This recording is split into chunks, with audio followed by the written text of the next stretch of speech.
የተወደዳችሁና የተከበራችሁ የኢትዮ ኒውስ ቤተሰቦች እንደምናላችሁ ሰላምታችን በያላችሁበት ይድረስ። እነሆ አዳዲስና ወቅታዊ መረጃዎች አዘጋጅተን ወደ እናንተ ማድረስ ጀምረናል። ከኢትዮ ኒውስ የዜና ወጃ ጋር አብራችሁን ትቆዩ ግብዣችን ነው። በቅድሚያ ማርስ ዜናዎችን አስቀድማለሁ። በአማራ ክልል ጎንደር ከተማ ዙሪያ ጨምሮ በተለያዩ አካባቢዎች በአገዛዙ ጦርና ፋኖ ኃይሎች መካከል የሚደረገው ውጊያ ዛሬም ቀጥሏል። የብልጽግና አገዛዝ በበኩሉ በወሎ ቀጠና ተከታታይ የተዋጊ ጀትና ድሮን ቅኝት እያደረገ እንደሚገኝ ነዋሪዎች ተናግረዋል። የአማራ ፋኖ ህዝባዊ ድርጅት ከአመራርነት ያገዳቸውን ማስረሻ ሰጤ የትና በምን ሁኔታ ላይ እንደሚገኙ አላውቅም ሲል አፋሕድ አስታውቋል። በዝርዝር ነው ያለን።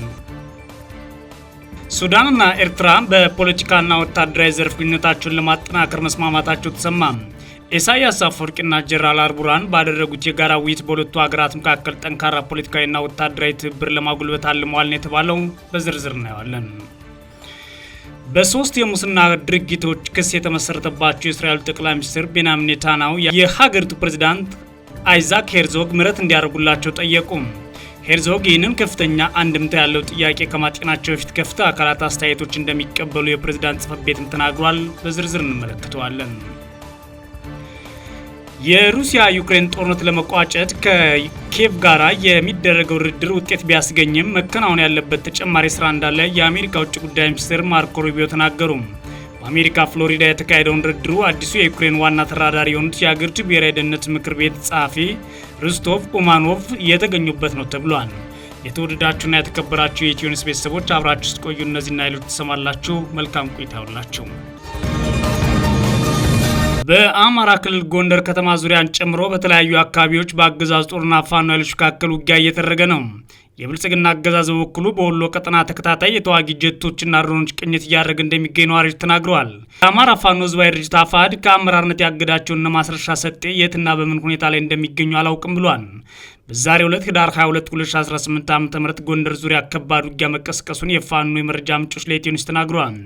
የአገዛዝ ጦር ከማክሰኝት ገና ጎንደር ከተሞች በሌሊት ጦሩን ወደ 3 አካባቢዎች ማንቀሳቀሱ ተከትሎ ከጠዋት ጀምሮ ከባድ ውጊያ መቀስቀሱን ነው የመረጃ ምንጮች የተናገሩት። ብዙ 23 ሞርታርና ድሽቃ የታገዘ ውጊያ የተቀሰቀሰው በጎንደር ዙሪያ ወረዳ ማክሰኝት ከተማ አካባቢ ሲሆን በፋኖ ኃይሎች በኩል የአገዛዝ ጦር እንቅስቃሴ በተመለከተ ቀድሞ መረጃ በመያዝ ገዥ ቦታዎች ተቆጣጥረው የአገዛዝ ጦር ከበባ ውስጥ አስገብተዋል ብለዋል የፋኖ የመረጃ ምንጮች። ይህ ዘገባ እስከተጠናከረበት ጊዜ ድረስ በጎንደር ዙሪያ ወረዳ ማክሰኝት ከተማ ቅርብ ርቀት በሚገኘው ዳዋ፣ ዳሞት፣ አምቦ በርና አርሴማ የተባሉ አካባቢዎች ከባድ ውጊያ መቀጠሉም ተሰምቷል። በጎንደር ከተማ ዙሪያ ወረዳ በቀጠለው ውጊያ የደረሰው ሰብአዊ ጉዳት አልታወቀም ያሉት የመረጃ ምንጮች፣ ሆኖም በአካባቢ የደረሰው የአርሶ አደሮች ሰብል በውጊያ እየወደመ እንደሚገኝ ተናግረዋል። በተመሳሳይ በወሎ ቀጠና ደሴ ዙሪያ ወረዳ ወደ ኩታበር አቅጣጫ የከባድ መሳሪያ ድብደባ እንደሚሰማ ነዋሪዎች ተናግረዋል። በደሴ ዙሪያ ወረዳ ከኩታበር ከተማ ወደ አምባሰል ተራራማ አካባቢዎች ነው የከባድ መሳሪያ ድብደባው የሚደረገው የሚሉት የመረጃ ምንጮች፣ ሆኖም በአገዛዙ በኩል ለሚተኩሰው የከባድ መሳሪያ በፋኖ ኃይሎች በኩል ምላሽ ሰጥ አይሰማም ብለዋል። በተያያዘም በራያ ቆቦ ወረዳ ጮቢ በር እንዲሁም በራያ አላማጣ መንደርና ዋልካ መንደር አካባቢዎች ዛሬ ማለዳ ጀምሮ እስከ ረፋት ድረስ ውጊያ መደረጉን የፋኖ የመረጃ ምንጮች ለኢትዮ ኒውስ ተናግረዋል። በተለይም በራያ አላማጣ ዋልካ መንደርና ራያ መንደር የትግራይ ኃይሎችም የሚገኙበት አካባቢ ቢሆንም ውጊያው ግን በአገዛዙ ጦርና ፋኖ ኃይሎች መካከል እንደነበረ ነው የመረጃ ምንጮች አክለው የተናገሩት። በወሎ ቀጠና በአገዛዙ ጦርና ፋኖ ኃይሎች መካከል የሚደረገው ውጊያ በምዕራብ ወሎ አካባቢዎችም ቀጥሏል። ህዳር 21 2018 ዓ.ም በወግዲ ወረዳ ጎረንጅ አካባቢ ከጠዋት ጀምሮ የተቀሰቀሰ ውጊያ እስከ ምሽት አንድ ሰዓት ቀጥሎ መዋሉን የፋኖ የመረጃ ምንጮች ተናግረዋል። በውጊያው በርካታ የአገዛዙ ጦር አባላት መገደላቸውን የአማራ ፋኖ ብሔራዊ ኃይል ምስራቅ አማራ ቀጠና ምኒልክ ዕዝ አስታውቋል። በተያያዘም የብልጽግና አገዛዝ በከለላ ወረዳ ደገር ከተማና አካባቢው የተጠናከረ የድሮን ቅኝት አለ ሲሉ ነዋሪዎች ተናግረዋል። በአካባቢው ከፍተኛ የፋኖ አመራሮች ታይተዋል በሚል ነው የድሮን ቅኝቱ የተጠናከረው የሚሉት ነዋሪዎቹም ደገር ከተማ ፋኖ ኃይሎች ቁጥጥር ስር የምትገኝ መሆኗን አክለው ተናግረዋል። ከሰሞኑ አፋሕድ ከአመራርነት ያገዳቸው መቶ አለቃ ማስረሻ ሰጤ በዚህ ቀጠና የነበሩ ከመሆኑ ጋር አንጻር ወደ ብልጽግና ሰጥተዋል ከመባሉ ጋር ተያይዞ የድሮን አሰሳ ከነ ማስረሻ ሰጤ በተሰጠው የመረጃ ጥቆማ ሊሆን እንደሚችል ተነግሯል። ተከታታይ የድሮን ቅኝቱ ነዋሪዎችን ስጋት ላይ መጣሉ ነው የመረጃ ምንጮች የተናገሩት። በሌላ በኩል የአማራ ፋኖ ህዝባዊ ድርጅት ከአመራርነት ያገዳቸውን ማስረሻ ሰጤ የትና በምን ሁኔታ ላይ እንደሚገኙ አላውቅም ብሏል።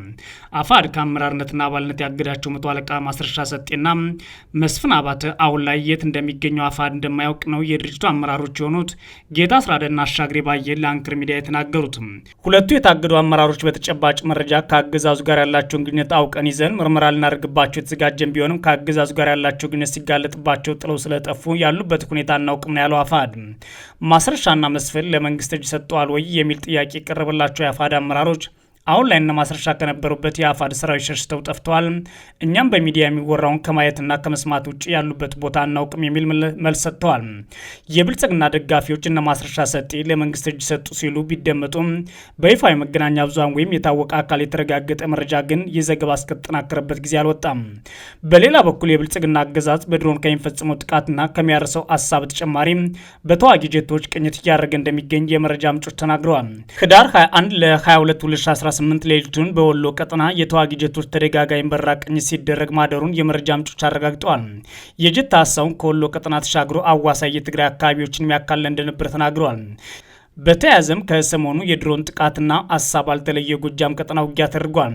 በትላንትናው ዕለት በምዕራብ ጎጃም ዞን ደንበጫ ዋድ ኢየሱስ አካባቢ አዲስ ዓለም ከተማ ውስጥ በአገዛዙ ካምፕ ላይ የፋኖ ኃይሎች ጥቃት አርሰው ነው ውጊያ የተቀሰቀሰው።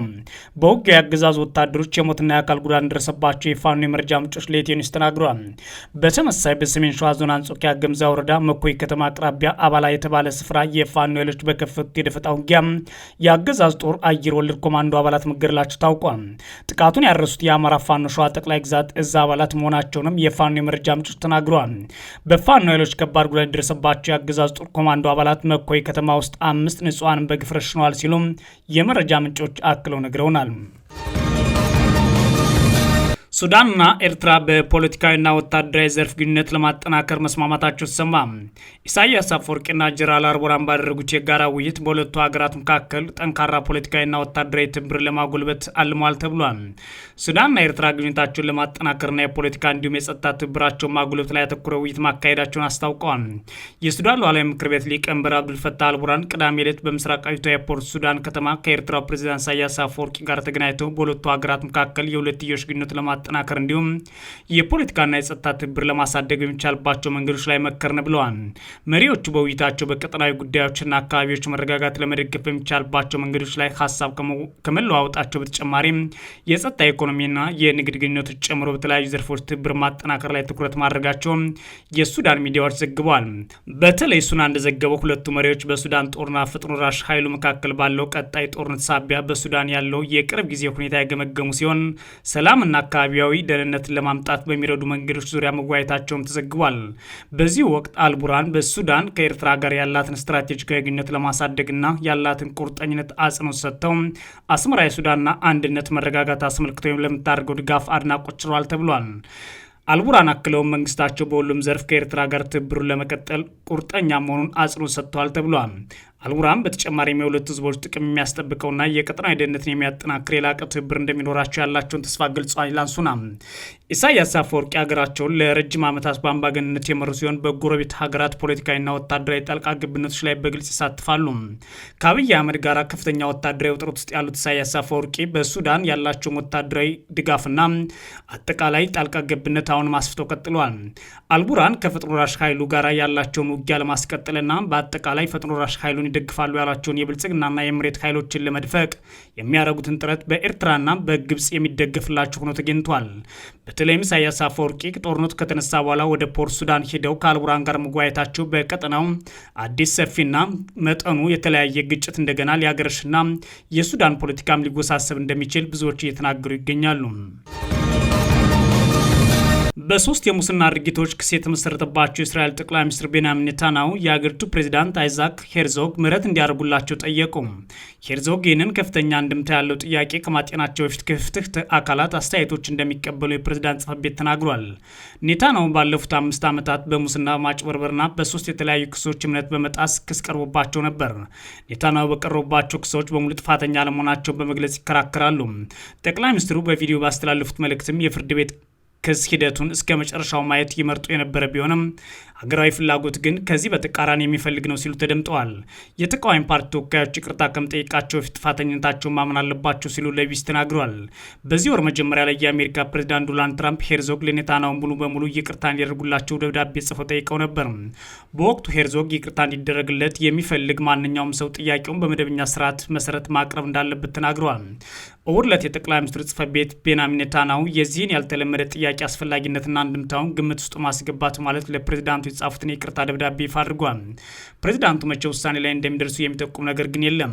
እንደ አውሮፓውያን አቆጣጠር በ2020 ቤንያሚን ኔታንያሁ ለመጀመሪያ ጊዜ ችሎት ፊት የቀረቡት የእስራኤል ጠቅላይ ሚኒስትር ሆነው ነው። ጠቅላይ ሚኒስትሩ ላይ የቀረበው የመጀመሪያው የክስ መዝገብ ውለታ እንዲዋላቸው ከሚፈልጉ ከፍተኛ ባለሀብቶች ስጦታ፣ በዋናነትም ሲጋራና ሻምፓኝ መቀበላቸው ተጠቅሷል። በሁለተኛው ክስ ደግሞ የአንድ የእስራኤል ጋዜጣን ስርጭት ለማሻሻል በምላሹ አዎንታዊ ሽፋን ለማግኘት ቃል ገብተዋል የሚል ክስ ቀርቦባቸዋል። በሶስተኛው ክስ አቃቢ ሕግ በአንድ የዜና ድረገጽ አዎንታዊ ሽፋን ለማግኘት በሚል ለአንድ የእስራኤል የቴሌኮም ኩባንያ ተቆጣጣሪ ባለአክሲዮን የሚጠቅሙ ውሳኔዎችን አሳልፈዋል ይላል።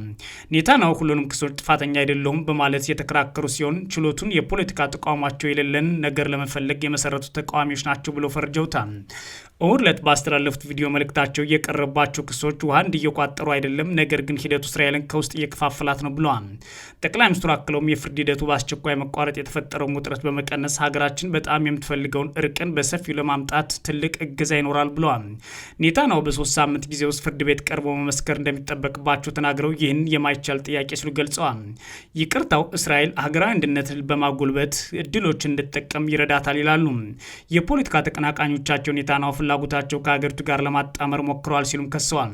የተቃዋሚ ፓርቲ መሪ ያይር ላፒድ ጥፋተኛ መሆናቸውን ካላመኑ መጸጸታቸውን የሚገልጽ ምንም ነገር በሌለበት እንዲሁም ኔታንያሁ ከፖለቲካ ሕይወት ራሳቸውን እስካላገለሉ ድረስ ይቅርታ ማድረግ አይቻልም ብለዋል።